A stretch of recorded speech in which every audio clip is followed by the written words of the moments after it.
ضمانت جان اس قلم میٹھا راجپوت قسط نمبر 51۔ کمرہ دلہن کی طرح سجا تھا جیسے آج ان کی فرسٹ ویڈنگ نائٹ ہو۔ دفتر جانا نے زریم کو دیکھا جو کندھے اچکا گیا، قدم بقدم چلتے وہ اندر گئی اور بیڈ کے قریب آئی جس پر پھول ہی پھول پڑے تھے۔ سفید موتیوں کے پھول اور گلاب کے پھولوں سے بیڈ کو کور کرنے کے لیے جال بنایا گیا تھا۔ ایک سائڈ پر ٹیبل اور 2 چیئرز پڑی تھیں جس پر کینڈل لائٹ ڈنر کا انتظام تھا۔ فرش پر فاصلے فاصلے سے پتیاں بکھری ہوئی تھیں۔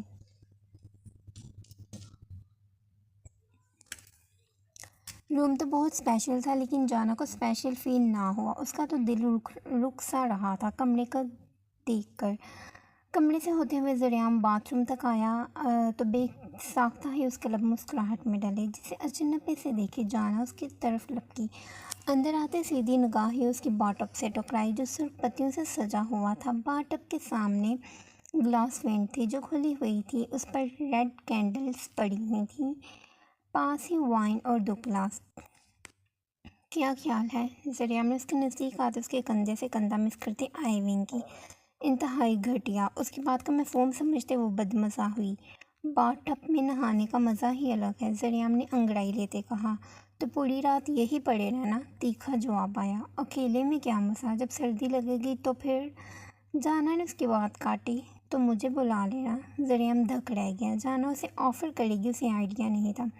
میں پٹرول پھینک کر آگ لگا دوں گی۔ جانا نے دانت پیسے تو زریم کے مہوم سی امید پر اوس پڑ گئی۔ ویسے جو بھی کہو، ہنی مون تو مست ہے، زریم دادیا بولا تو جانا سر جھٹکتی ہوئی واش روم سے نکلی اور بیڈ پر جا بیٹھی۔ اب آگے کیا کرنا ہے؟ زریم اس کے پیچھے چلتا ہوا اس کے پاس ہی جا بیٹھا۔ جانا نے گردن موڑے اسے گھوڑی سے نوازا۔ میں سونے لگی ہوں، جانا نے جمائی رخ کے جواب دیا۔ کل رات کی نیند بھی تو پوری کرنی تھی نا؟ سونے کا ٹائم صبح کا ہے، رات بھر تو اس نے بات پوری نہیں کی تھی کہ جانا نے اس کے پیٹ میں کہنی ماری۔ اتنی بیہودہ باتیں کیسے کر لیتے ہو تم؟ وہ تھک چکی تھی زریم کی باتیں سن سن کر، اس کی تو بس نہیں ہو رہی تھی۔ بس تمہیں دیکھتے ہی منہ سے نکل جاتی ہیں۔ وہ بے اختیار اس کی طرف لپکا۔ جانا بیک وقت پیچھے کو ہوئی۔ تم مجھے مت دکھا کرو۔ اس نے زریم کے چہرے پر ہاتھ کی ہتھیلی رکھی جسے وہ اپنے ہونٹوں کے پوروں سے چوم گیا کہ جانا برہم ہوئی۔ پھر میرا دن کیسے گزرے گا؟ وہ بے خود ہو رہا تھا۔ جانا کو اس سے خوف آنے لگا۔ اگر وہ بگڑ گیا تو جانا اسے روک بھی نہیں پائے گی۔ اف اللہ زریم، تم مجھے پاگل کر رہی ہو، جاؤ میری جان چھوڑو۔ اس نے دونوں ہاتھ زریم کے سینے پر رکھے، دھکا سا دیا مگر وہ ٹس سے مس نہ ہوا۔ جان ہی تو نہیں چھوڑ سکتا وہ۔ جانا پر جھکا، جانا بیٹھ کر ان سے چپک سی گئی۔ کیوں؟ اس بار اس نے اپنے دونوں ہاتھ اپنے چہرے پر رکھے سامنے کا منظر دیکھنے سے گریز کیا۔ پھر میں سکون کس سے حاصل کروں گا؟ اس نے جانا کے ہاتھ اس کے چہرے سے ہٹائے، اس کی کرسٹل گرے آنکھوں میں جھانکا تو جانا کا دل پسلیاں توڑ کر باہر آنے کو تیار ہوا۔ میں تمہیں سکون دوں گی بھی نہیں۔ وہ اس کے چہرے پر پھنکاری جس کا چہرہ جانا کے چہرے کے قریب ہی تھا۔ اب منظر کچھ یوں تھا کہ زریم پوری طرح اس پر جھکا ہوا تھا۔ میں لے نہیں رہا تو اس کا مطلب یہ نہیں کہ تم سکون دو گی نہیں۔ وہ اسے اچھے سے باور کروا دینا چاہتا تھا کہ اس کا جانا پر کتنا حق ہے۔ لے نہیں رہا تو کیا مطلب؟ میری مرضی کے بغیر کچھ ہوگا نہیں۔ وہ بفری زریم اس سے دور ہی نہیں ہو رہا تھا۔ تم مجھے چیلنج کر رہی ہو تو ہو جائے پھر مقابلہ۔ زریم نے اسے آنکھ ماری۔ اس دوران اس کے تاثرات ایسے تھے کہ جانا کو کچھ غلط ہونے کا ادراک ہوا۔ زریم پیچھے ہٹو، بدتمیزی نہ کرو۔ جانا نے بہت کوشش کی کہ وہ ہٹ جائے مگر وہ ہٹ ہی نہیں رہا تھا۔ اسے بدتمیزی نہیں کہتے جانا، پیار کرنا کہتے ہیں۔ زریم اور نزدیک ہوا تو اب ان کی سانسیں ایک دوسرے کی سانسوں سے ٹکرانے لگی۔ جانا اس کی سنگت میں بھکلا سی گئی۔ مجھے نہیں کرنا، دور ہٹو۔ وہ اس کے اتنا نزدیک تھا کہ اگر وہ بول رہی تھی تو اس کے ہونٹ ہلکے سے زریم کے چہرے سے مس ہو رہے تھے۔ اب تو نہیں دور ہٹوں گا، جو کرنا ہے کر لو۔ زریم نے اپنا گھیرا مضبوط کر لیا۔ جانا کو لگا اب وہ گئی تو وہ تو اب نہیں اسے چھوڑنے والا تھا۔ اسے سویٹ اسی لیے ہی تو ملا تھا ورنہ وہ ہر رات جانا کے ساتھ ہی تو ہوتا تھا۔ اب جانا میں بولنے کی سکت باقی نہیں رہی تھی۔ ذریعام نے اسے اپنی قید میں لے رکھا تھا۔ اس کی بے اختیار ہوتی انگلیاں اس کے بدن پر رقص سی کرنے لگی تھیں کہ جانا کے پورے وجود میں سنسنی سی دوڑ گئی۔ مجھ سے محبت کرو جانا، صرف محبت۔ وہ اپنا گال جانا کے گال سے مس کرتے ہوئے بولا تو جانا نے ایک آخری سانس لے لی۔ اس کے بعد پتہ نہیں وہ سانس بھی لے پائے گی یا نہیں۔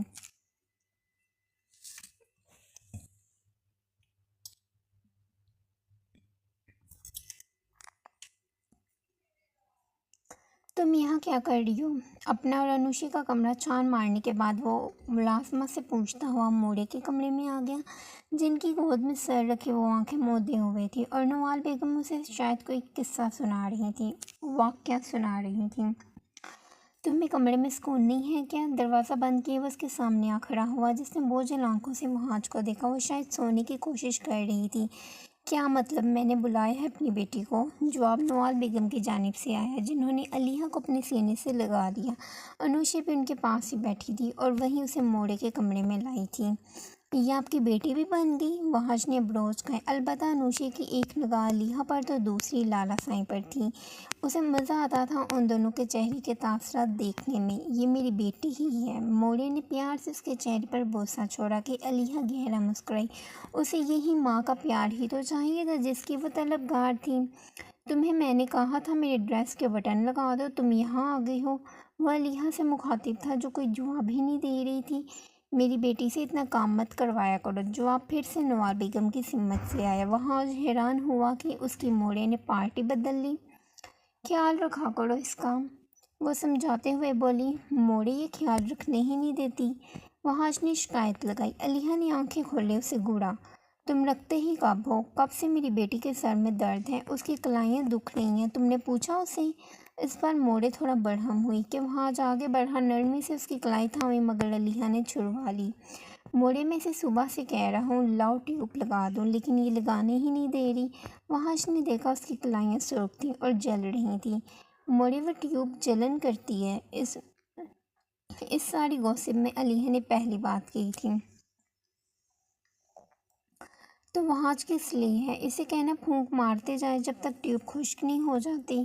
موڑے بولی تو وہاج کے چہرے پر مسکراہٹ چھا گئی۔ ٹھیک ہے موڑے، میں ایسا ہی کروں گا۔ چلو علیحہ کمرے میں چلو، تھوڑا ریسٹ کرو، نیند پوری نہیں ہوئی تمہاری، وہ پیار سے بولا تو بے ساختہ ہی موڑے کو اپنے وجیحہ بیٹے پر پیار سا آیا۔ علیحہ اٹھ بیٹھی۔ رات تو ہو گئی تھی، وہ نہیں چاہتی تھی کہ یلدرم چودھری اسے یہاں دیکھیں۔ موڑے میں چلتی ہوں، اب آپ بھی سو جائیں۔ اس نے موڑے کا ہاتھ پکڑ کر چوما۔ کل پھر آنا بیٹی۔ علیحہ کے ساتھ وقت گزار کر انہیں بہت اچھا لگا تھا اور علیحہ کو ایسا لگا تھا جیسے اسے اس کا سکون مل گیا ہو۔ بے چینی اب کم سی ہونے لگی تھی۔ وہ اٹھ کر مڑی تو وہاج نے دھیرے سے اس کا ہاتھ تھاما اور اسے لیے کمرے سے نکل گیا۔ وہ اپنے کمرے میں آئے تو ملازموں کی پوری پلٹون ان کے کمرے کے باہر کھڑی تھی۔ ان میں سے وہ کون سی ملازمہ تھی جس نے تمہیں بیک ایریا میں یہ کہہ کر بھیجا کہ میں بلا رہا ہوں؟ وہاج نے چھپا کر کہا تو علیحہ ایک ایک فیمیل ملازمہ کو دیکھا۔ سب کی سب سہمی ہوئی تھی، لیکن ان میں سے وہ ملازمہ تو کہیں نہیں تھی۔ وہاج وہ ملازمہ ان میں سے نہیں ہے۔ اس نے سب کی شکل دیکھی، کہا تو سبھی کا اٹکا ہوا سانس بحال سا ہوا۔ تو وہ کون تھی؟ پتہ نہیں، میں نے اسے پہلے بھی نہیں دیکھا تھا۔ اس کی رنگت سانولی سی تھی اور ناک میں ایک لونگ تھی۔ علیحہ نے بس اتنا ہی نوٹس کیا تھا۔ جواباً وہاج نے ان ملازموں کو اشارہ کیا تو وہ ایک ایک کرتی جانے لگی۔ پھر وہاج علیحہ کو لیے کمرے میں انٹر ہوا۔ صبح میں قبیلے کے سب ملازمہ کو حویلی بلاؤں گا، ضرور وہ ملازمہ ان میں ہی سے ایک ہوگی۔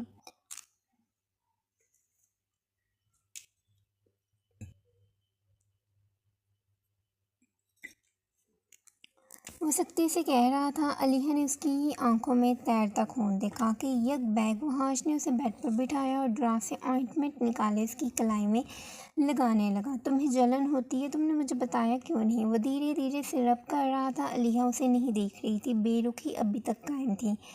بس میں نے ضروری نہیں سمجھا۔ علیحہ نے لاپرواہی سے شانے اچکائے۔ علیحہ اس چیز میں سمجھوتا نہیں کروں گا۔ وہ سنجیدہ تھا، حد سے زیادہ۔ مطلب میرے ساتھ کر لیں گے؟ وہ پتہ نہیں کہاں سے اوٹ پٹانگ باتیں نکال لیتی تھی۔ محبت